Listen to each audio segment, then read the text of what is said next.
Hello, I'm Lois Perry and I'm the director of CAR26. We formed around COP26 and we're calling for common sense on climate issues and not net stupid.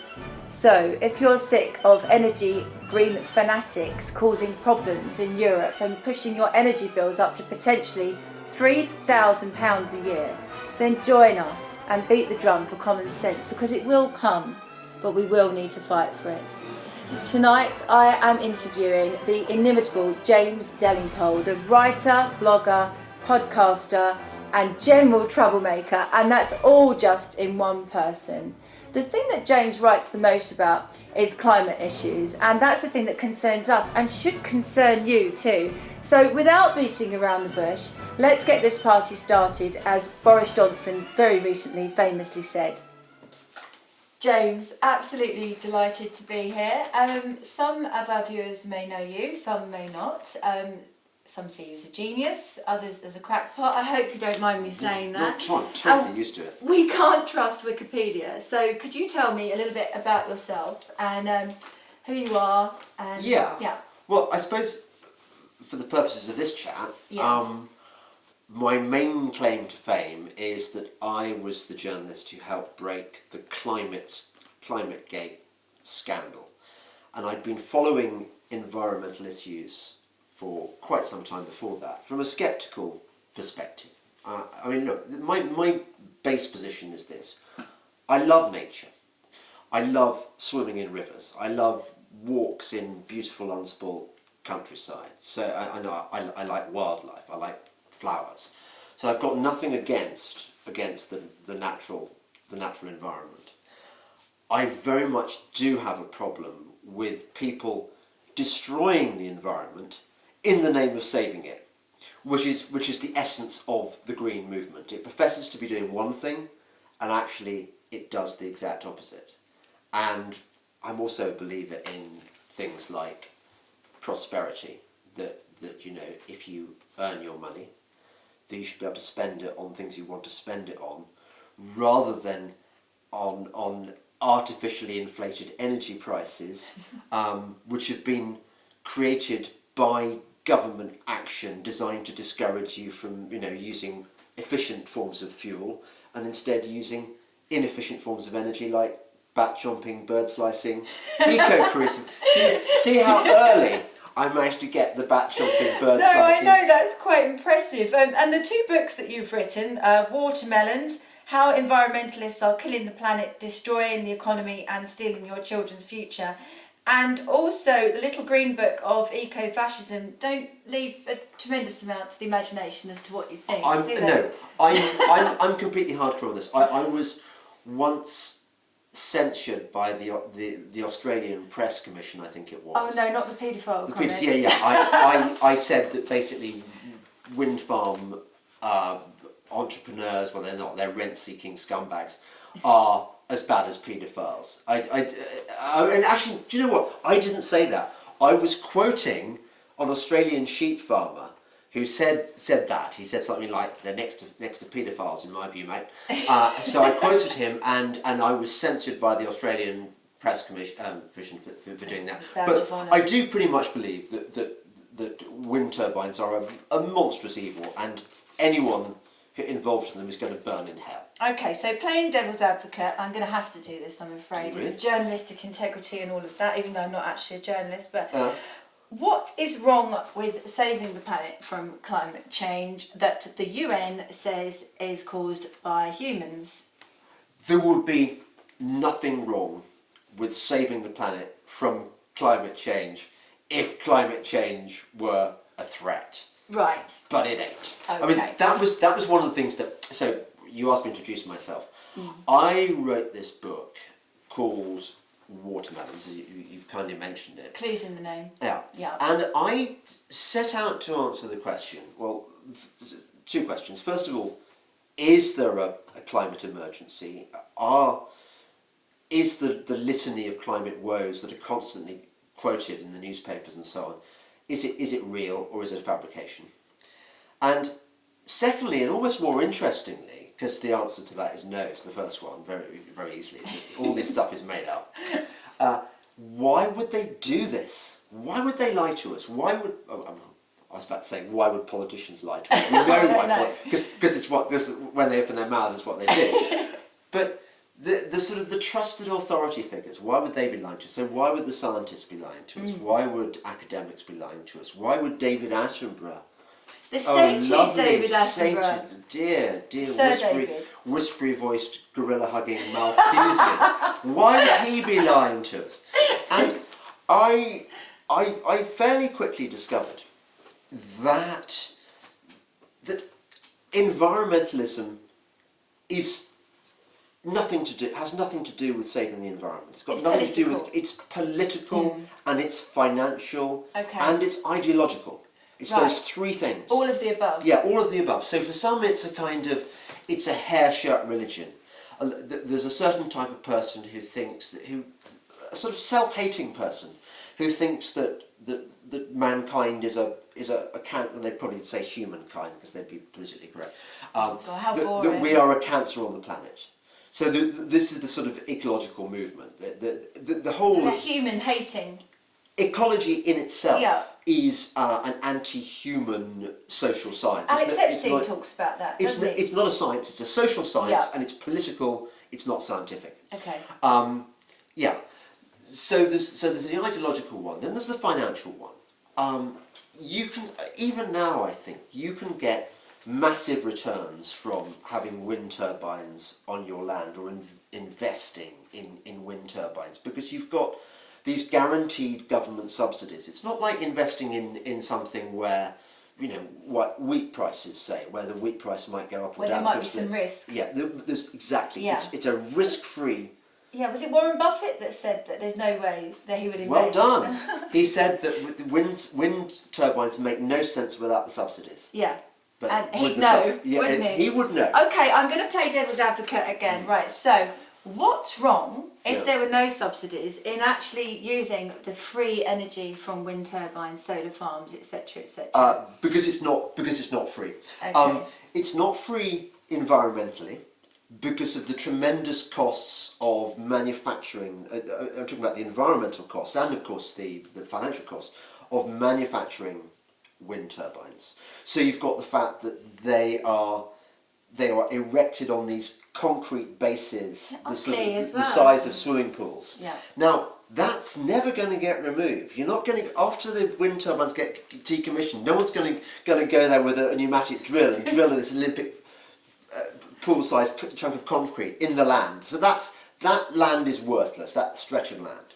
You've then got the rare earth minerals, which the nacelles at the top of the wind turbine require, which are mined in the most appalling conditions in China. It's where most of the rare earth minerals are. I'm not even sure that in their lifetime, which is normally considerably less than the advertised 25 years, these wind turbines actually pay off the energy costs that it took to create them in the first place. And they're quite sinister looking, aren't they? Well, that's an interesting one.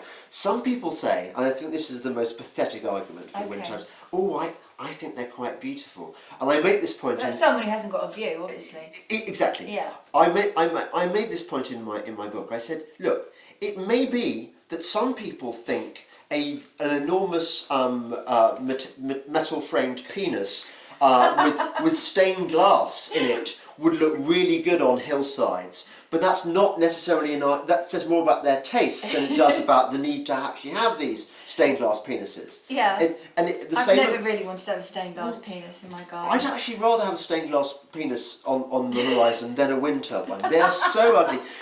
Because of course, you see, at least the stained glass penis would be static.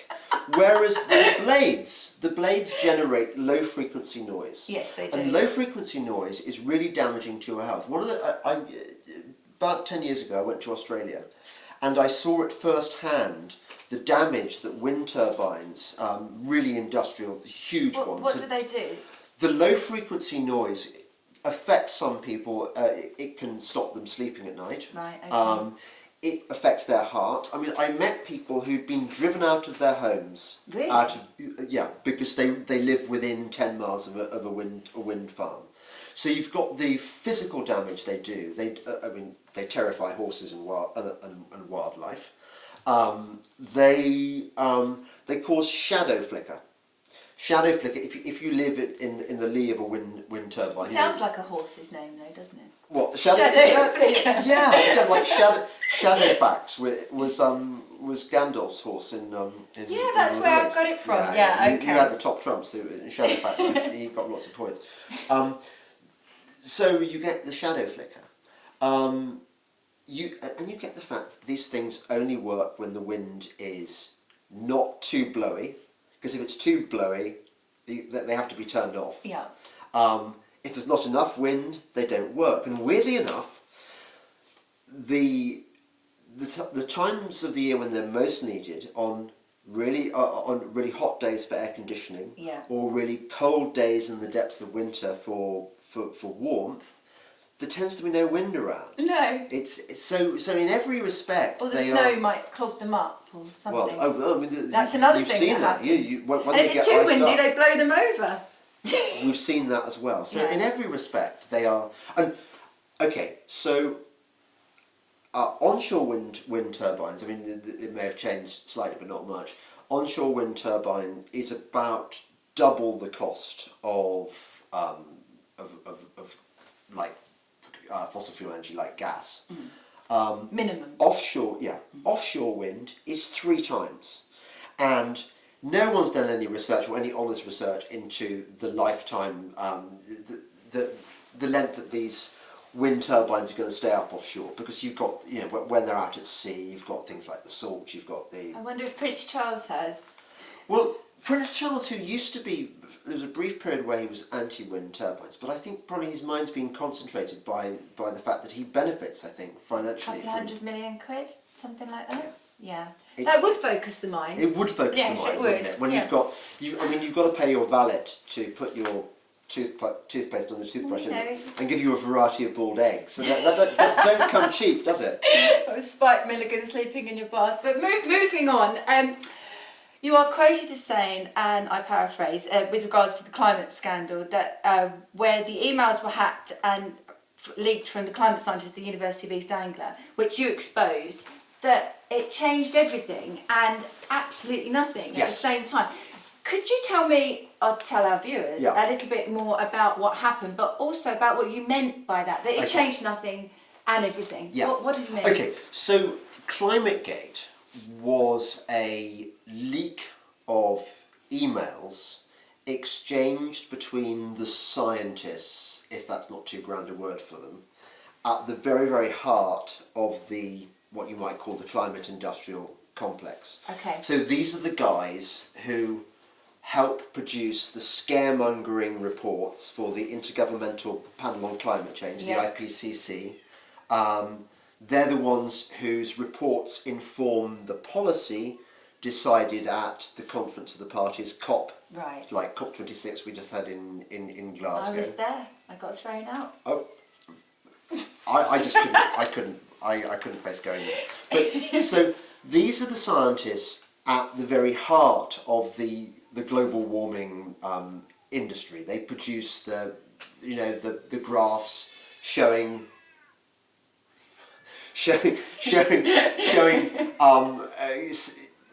global temperatures rising exponentially, the hockey stick, etc., etc. The scary graph. People like Michael Mann in America, and Phil Jones at the Climatic Research Unit at the University of East Anglia. Right. So these are the go-to experts who are telling us the world is warming at an unprecedented rate, and it's all our fault, or mostly our fault. Everything's our fault. We've got to bomb the economy to the dark ages. Yeah. And anyway, what these emails showed were a number of things.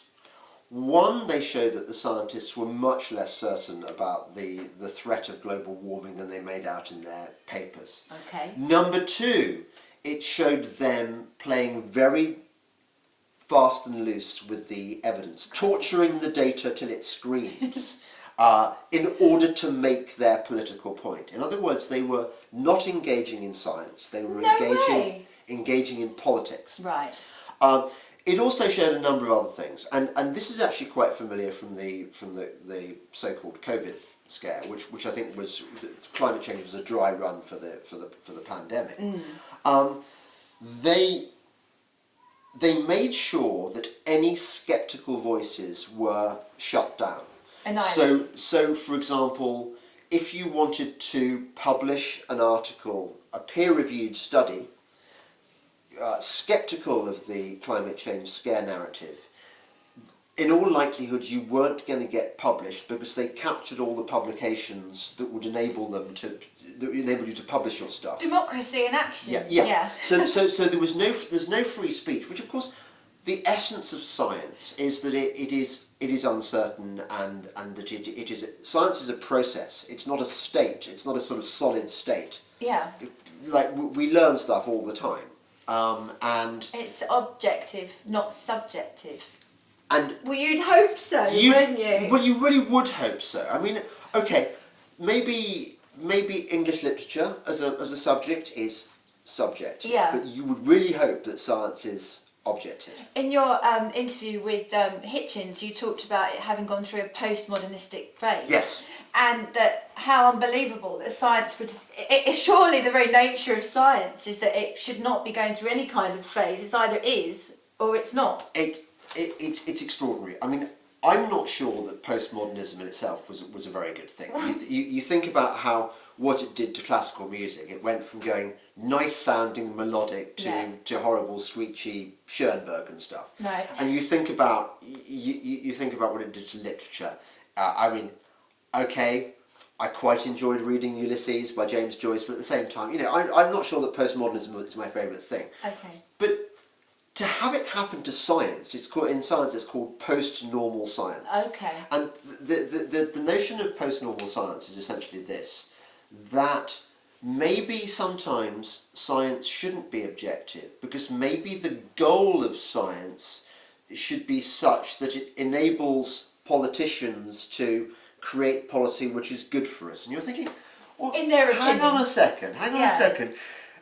If you're trying to twist the evidence to show that global warming is a problem, when actually the evidence doesn't show this, how are you helping the world? How are you advancing human knowledge or benefiting mankind or the planet if you're making stuff up so that politicians can do something? Yeah, so the people that are being benefited clearly aren't us. No. Yeah. So just going back to that point then, so it changed everything and nothing in that it exposed what was going on. Yes, I didn't push the point. So I was so busy explaining what Climategate was about that I didn't get. Okay, so I wrote about all this stuff, and there were reams of material to write about because it was also interesting, and you realise the extent of the skullduggery. Amazing scoop, James. I don't know. I mean, I could. Yeah, well, thank you. But look, in the fallout, lots and lots of evidence emerged that so many of the papers produced on everything from the rainforest to the Great Barrier Reef, etc. just bunkum, just made up. Oh, really, just absolute rubbish. I mean, we could talk for an afternoon about the Great Barrier Reef. Polar bears, all nonsense. All of this nonsense. But here's the interesting thing. Having initially been caught on the back foot, because I mean they really were caught with their trousers down,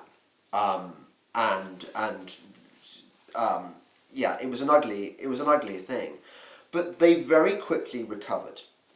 And the climate industrial complex, which is a broad and incredibly well-funded and powerful industry, we're talking, I mean, it's an industry worth trillions, worth trillions.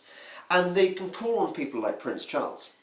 One of the first things Prince Charles did in the wake of the the Climategate scandal was to pay a personal visit to the Climatic Research Unit at the UEA and praise them for their good work and to denounce those who had claimed they were not doing a good job. That's politics, surely.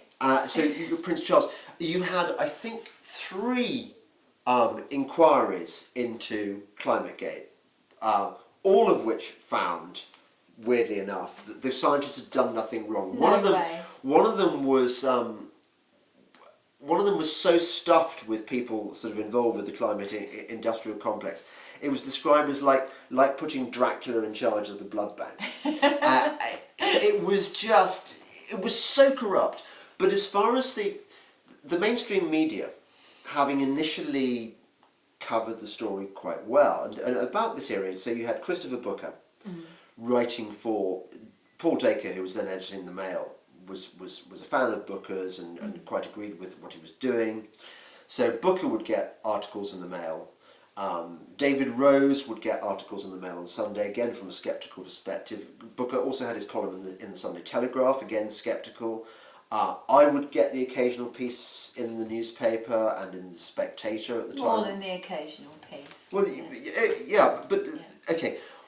So there were not many sceptical voices, but our point of view at least was being represented. Now it's completely closed down. You do not get sceptical stuff in the papers. I mean, okay, maybe Matt Ridley will get the odd article in, but really, the unanimity with which the mainstream media is promoting the climate scare lie and the environmental lie is extraordinary. It is extraordinary, yeah. It's shaming. It's why I can't really bear to read the newspapers anymore. It makes me sick. Yeah, it does make me sick. Well, if the science that the climate action policy is based on is so clearly and obviously false, why, what, how, when, what's going on? Well, why would they be what, you know? Well, okay, so it's a combination of things. The climate change is essentially an elite project. Right. Some very rich people are making like bandits out of. You think, for example, of some people who funded the Obama campaign. Were given $500 million worth of US tax money.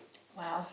Which I think is more than they contributed to the Obama campaign to build a solar farm, which very quickly went bust. Now that's $500 million. You're $500 million here, $500 million there. Soon you're talking serious money. Yeah.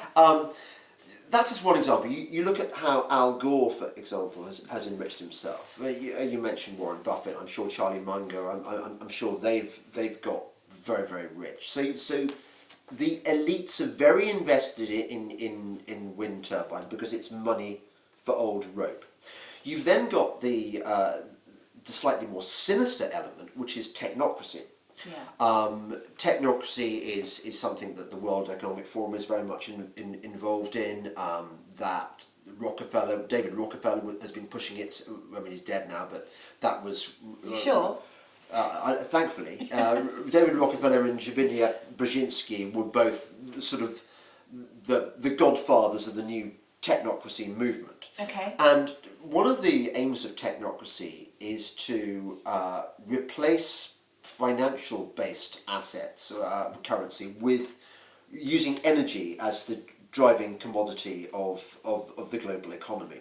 Now, clearly, if you've shut down fossil fuels, which are cheap and abundant and effective, and you replace them with this kind of pretty much rationed energy, you get a means of social control. So there's a sinister kind of futuristic sort of Bill Gatesy, Klaus Schwab, Brave New World element to it. So you've got the money. It's about money. It's about power. It's about ideology. And another thing you find, and this is very interesting, a lot of the elites are Malthusians. Okay. They genuinely believe that humans are, as I mentioned, a cancer on the planet, that there are these scarce resources which must be rationed, and they want to keep them for themselves rather than the likes of you and me and all the people watching this. Okay. So we're all equal, but some of us are more equal than others. Yes, exactly. They hate us. They hate us. Are they all agnostic as well, do you think?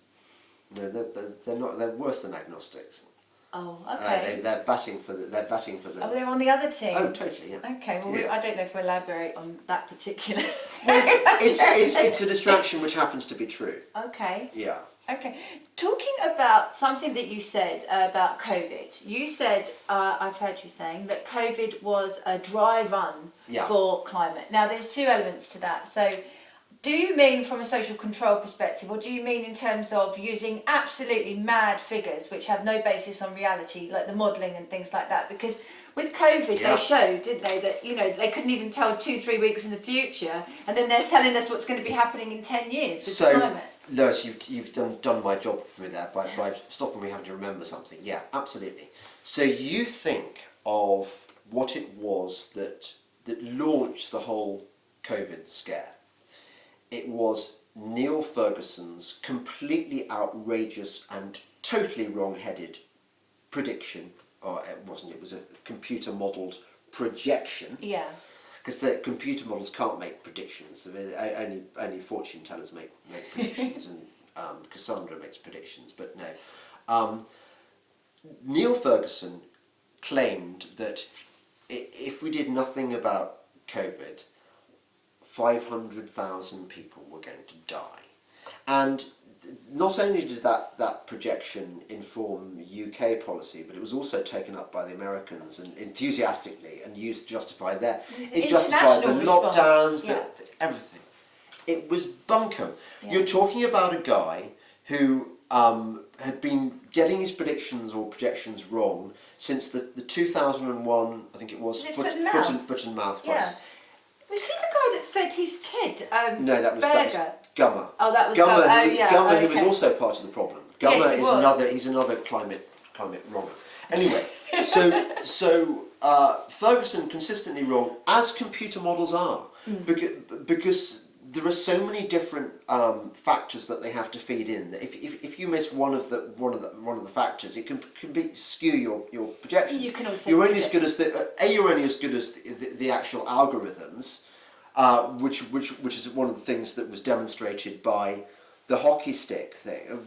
I'm jumping around here, but you just reminded me that the algorithm used for the hockey stick, you remember the doom chart, which showed that as CO2 levels rose, so the global temperature would rise off the scale. Conveniently wiping out the medieval warm period and the Roman warm period. All that didn't happen. No. It's so. I think I'm right in saying that they worked out, people who were analysing the algorithms used to that you could put any information in there and it would always come out with the hockey stick. Brilliant shape. model. So in the same way that the so-called pandemic, which wasn't, was launched by Neil Ferguson's dodgy computer projected models. In the same way, the climate change scare story was launched by Michael Mann's multiply discredited hockey stick chart, which showed what I've just said, that global temperatures would rise exponentially in response to CO2 levels. And in both cases, these were bunk. And in the years since Mann first published his hockey stick, which was I think it was the second IPCC report, maybe the first IPCC report, early on in the IPCC's annual assessment report. Not annual, it comes out every few years. They really went big, saying this is the killer data which shows that we've got to act now. Always we've got to act now. Never, immediately. It's always so urgent. And in the years since, what we've seen is that the global temperatures haven't risen nearly in the same way. And it's not because we've stopped producing CO2 emissions. No. It's just because the projections were wrong. Yeah, an absolute nonsense. So the people behind, or the kind of people behind the COVID scare, are the same kind of people behind the global warming scare. It's all about control, about crushing small businesses, about removing individual freedoms. You notice how one of the things that they tried to introduce during COVID was the idea that we should learn to travel less. We shouldn't go abroad. because the aims of the people behind it are the same. They want to limit human freedom. Feudals. Yeah, Yeah. exactly. They want us to be serfs. Right. Well, we don't want that, do No. we? Do you think that the governments have been pushing the climate agenda in terms of, as you said, like a control issue, and that big business has jumped on the back of it, thinking, oh, we can make some money here?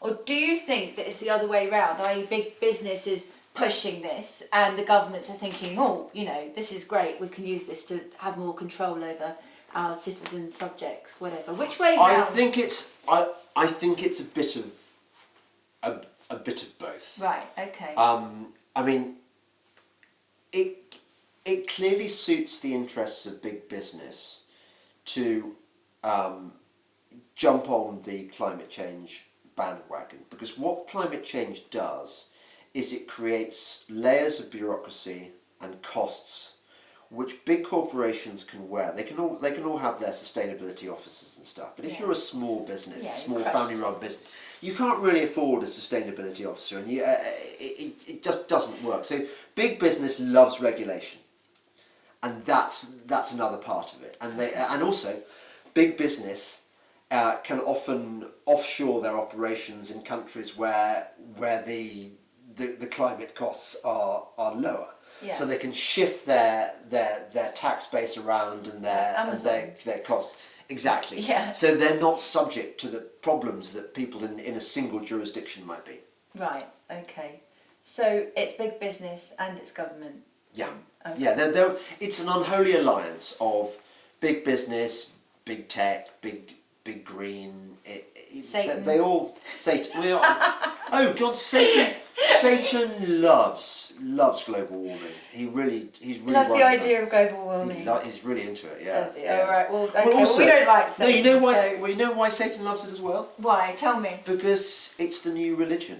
It's like Gaia worship. It takes people away from the old religion of Christianity and stuff like that. You know, I mean, as the old religions die, or at least wither, Gaia worship's become huge. Yeah, it's pagan, everyone knows that the planet's in danger, and that the only decent thing to do is to kill all the humans. Kill all the humans. Kill all the humans.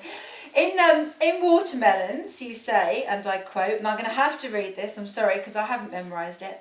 Imagine that everything you know about the environment was wrong, that global warming was something to be desired, not feared, that organic food, sustainability, biofuels and the WWF were far more harmful to the world and its inhabitants than genetically modified food, industrial oil and ExxonMobil.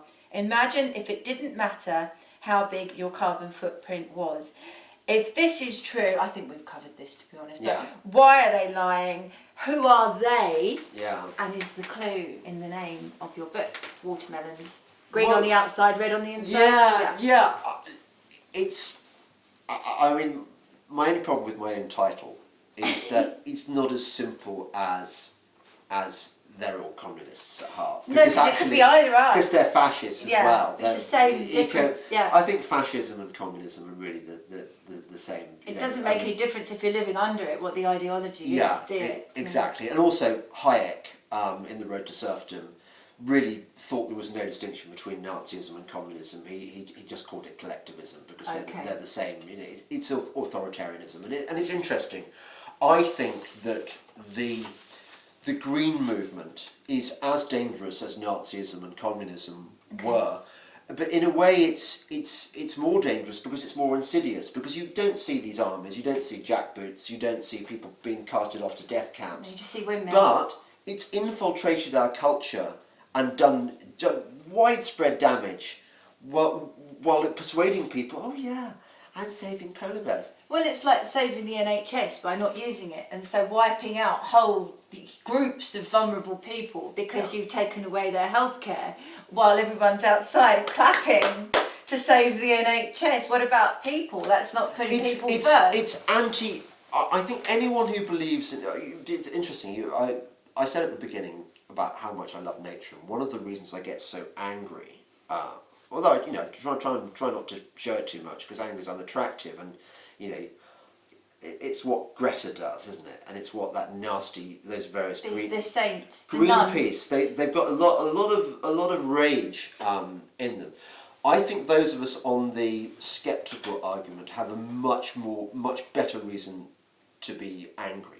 First of all, because of the damage it's doing to the planet, but secondly, for the hatred of human beings and their aspirations that is built into it. It is an anti-human project. Yeah. It really does despise human beings. Yeah. It puts them on the same level as mosquitoes and Which and, they and, want us to and, eat. and leeches and Yeah, things. yeah. Which is the essence of ecology. Right. Ecology sees us as just one species among many.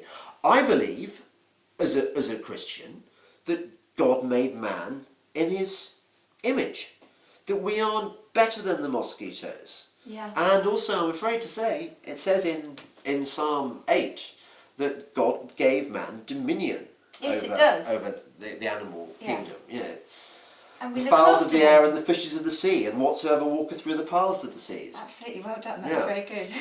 Yeah. So is this at its heart then a libertarian issue?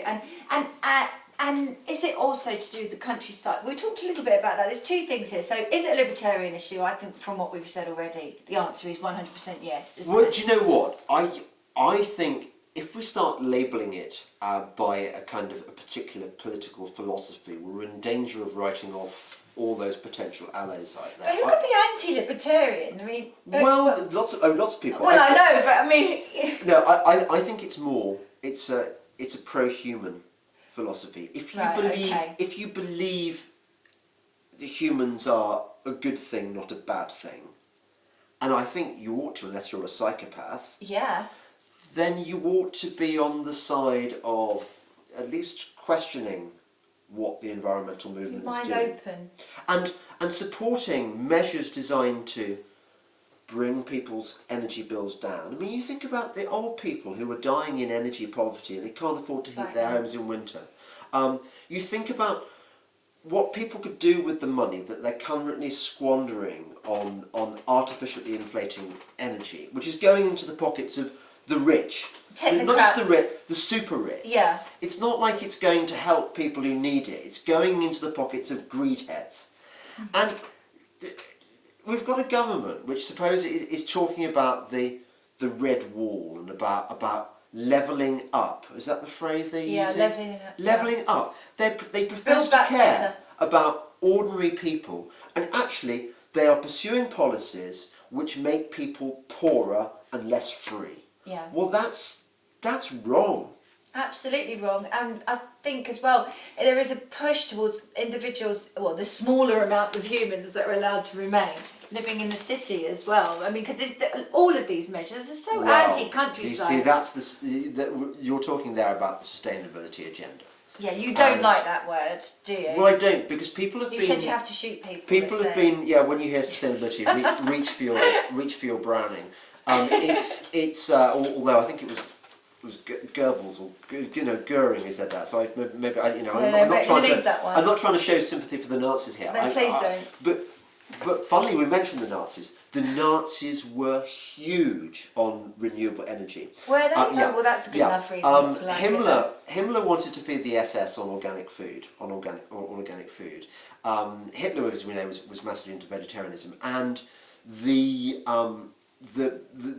Third Reich generally was into building wind turbines and things. Was it? Because there was a strong connection between the German Romantic movement and environmentalism. Ernst Haeckel, who was one of the godfathers of ecology, was, I think, also a prominent Nazi, or at least a proto-Nazi. Yeah, there was a pagan element because that's where the symbol came from, wasn't it? It was Yeah. an ancient pagan symbol, so to do with God, Mother Earth and everything. The Nazis basically loved wind farms, which is yet another reason why. Another reason. Yeah. What do you think he would have thought of fracking? What, Hitler? Yeah. Hitler would have hated fracking. Right, so we love fracking then. Let's look at fracking exploration. Who do you think funded the fracking protests? The highly organised and ultimately very successful fracking protests. It's very interesting you ask that, because I was when fracking first started really taking off in America, I looked into it, and I looked into things like all the propaganda that was anti-fracking propaganda, which came out very, very soon. Very organised. There was Josh Fox made that film Gasland, which included the scene where people were that methane was coming out of their taps. And they were setting fire to. It was, the whole thing was a con. The stories about polluted water supplies just failed to stand up. Yeah. It was pure. It was a smear job, but it was a well-funded, well-produced smear job. Russia, China. Okay, so there are various foundations which poured millions into the anti-fracking campaign. There was one called the Tides Foundation, which I think is based in Canada. And all these foundations, their funding is very opaque. They're arranged in such a way that you don't know who's funding them. It is unquestionable that the Russians were, Putin was a major factor in the anti-fracking movement. So laying groundwork for now, Yeah. maybe. Yeah, no, totally. Yeah. Look, I'm sort of I'm not as hot for war with Putin as most of the UK population seems to be at the moment. But I don't think he's a goodie. I think he's a nationalist who looks after his country's interests, and he's not looking after our interests. No. And one of the things he wants to do is preserve the Russian gas supply hegemony. You know, he wants us to hold us. He wants us all to be reliant on Russian gas. Yeah. He doesn't want us to be exploiting shale gas from the Bolan Shale. He Certainly really not. doesn't. So you can see why Putin would pump millions of rubles or whatever into the anti-fracking campaign, in the same way that the environmentalists, the big donors for the. I mean, look, when you've made lots and lots of money in America, and normally it goes like this. There's the kind of the founding father of the dynasty, who's a kind of a man of action and you know, a sort of red-blooded capitalist. And then what happens is that the successive generations turn into these kind of bleeding heart, parasitical. It doesn't always happen, but liberal leftists who want to show their virtue and allay their guilt for having so much money by pouring into causes. And environmentalism is so often the cause they pump it. So there's all this money swimming around for the things like anti-fracking. Right. Then you've got people, you know, useful idiots of the anti-fracking movement. People like Extinction Rebellion. Joanna Lumley and Vivienne Westwood. Who hates me. These celebs. Emma Thompson. Oh, Emma Thompson, yeah, renter woke. Yeah. So it was almost as though the fracking was killed at birth. Yeah. They were so far ahead of the game. Drowned. And this was not a grassroots thing. Yeah, certainly They not. had people touring villages in Lancashire and so on, you know, Bolan Shale, supposed experts explaining them just how bad fracking was. Now, how that's very organised, that's isn't it? very organised. Yeah. And hate campaigns as well. Lorraine Allinson wrote a book about it, about how she was targeted because she was pro-fracking. And she's written a book all about her experience, where they took photographs of her nieces and nephews, put the schools that they went to on the internet, said to people that they should target her children.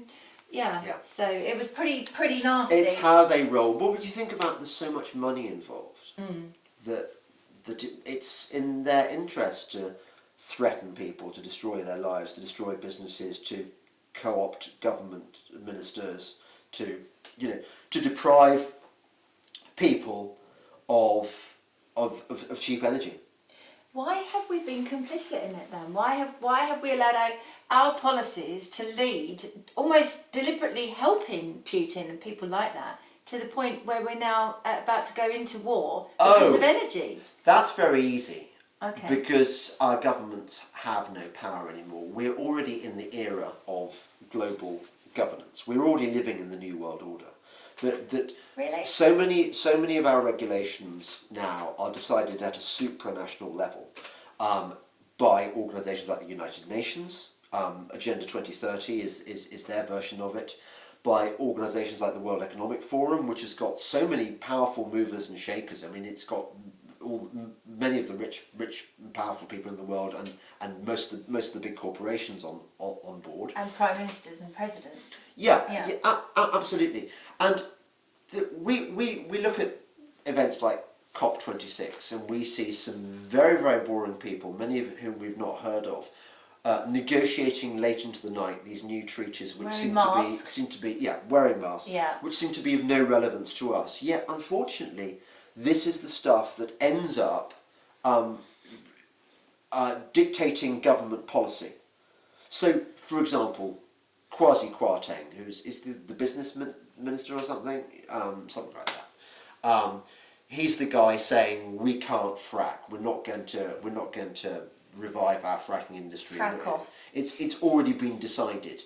And what he's doing essentially is saying, look, I am powerless because I'm just a nobody. I'm just obeying orders. It's funny he admits it, isn't it? Because when I was growing up in the 80s, ministers seemed to be like a really big deal. You know, like you see them coming walking down Downing Street, and they look like they were quite important. It was always an illusion.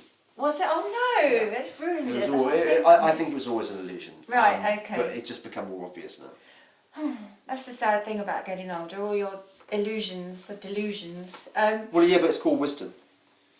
I know, yeah. No, that is probably a good thing. So Germany are now admitting their reliance on Russia was a mistake, and you've also got Germany burning coal and everything. Do you think the green shoots are being cut down? Do you think people are realising it was a mistake now?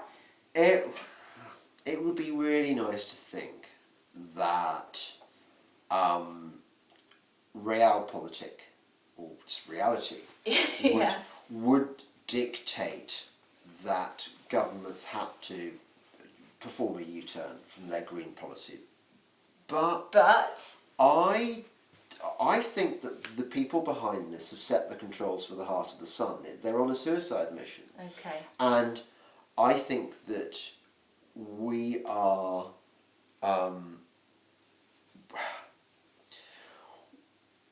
we're not going to resolve this without a whole heap of pain. It's going to get a lot worse before it gets better. So when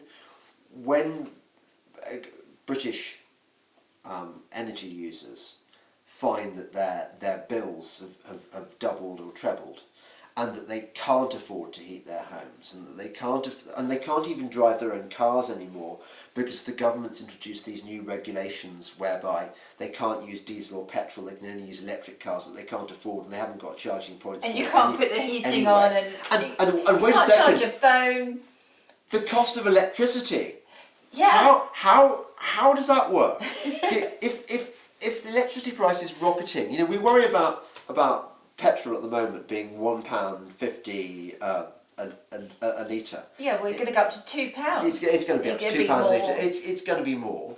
But here's the depressing thing. What the government's going to say? What? They're going to say it's Putin's fault because he shouldn't have invaded the Ukraine. Absolutely. And he's the reason that our energy prices, it's had a knock-on effect. He's the reason that our economy is busted. He's the reason why we need to maybe introduce universal basic income. Yeah. Is that the end game? Yeah. Well, you see, this is the thing. Look, I'm really cynical about all this. I think that they're doing it in Scotland, aren't they? Or Wales, or one of those. Environmentalism is COVID. Is central bank digital currencies, the whole thing. Is the Great Reset, it's all the same thing. Because they pivoted, literally, we talked about this, didn't we, on the same day. You had all the COVID restrictions ended on the Thursday, and then suddenly we're at war. It's amazing that people are so gullible, that papers that 1 week were talking non-stop about masks, about COVID, about the vital importance of taking clot shots and so on.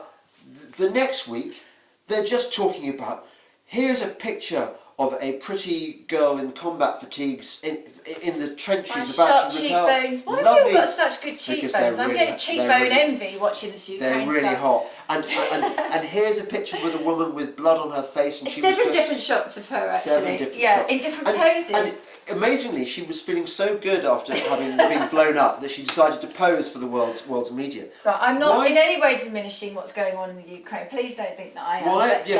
But we're not even talking about that. We're just talking about narratives. The narratives and the media coverage. why people cannot see that this is the same thing. So, okay, so if you want to be really cynical about this, it's like what they're saying, what the elites are saying is, okay, so our big pharma sector of the elite have made like bandits from their, they've made their money from Pfizer and Moderna. That they dumped their shares before the 70% fall in Moderna's share price. They've had a good 2 years. Now it's time for the military-industrial complex to have a go. I think that's how it works. No, I think you're probably right. But I always like to end on a message of hope. And I want to know what you think that we can do to turn things around. I do want you to say something positive. Well, frack, baby, frack. Baby, frack. And any words for Greta? 2 words. Grow up. No, look. It's very easy to be to have a happy ending, because it's a miracle that we happen in this beautiful country to be sitting on top of some of the best, deepest shale gas reserves in the world, enough to power our economy, enough to enjoy kind of American levels of cheap energy. Which is a sixth of what we are paying here. A sixth. Will you sign my petition then, James? Oh, to end the ban on fracking? I think that it's the single easiest thing we could do to make our world a better, happier place, and to look after our people, which I think is what we should do. So frack off, Greta, then. That's what we need to say. Greta can frack off. She can frack off. But worry about it. Can I have Sir David Attenborough to frack off as well? The Wizard of Oz behind the curtain. He said the Wizard of Oz turned out to be nice but misguided. I'm not sure if that's quite the case for Sir David Attenborough. No, I think he's a nasty piece of work. I'm going to end it there. James Delingpole, thank you very much. Thank you.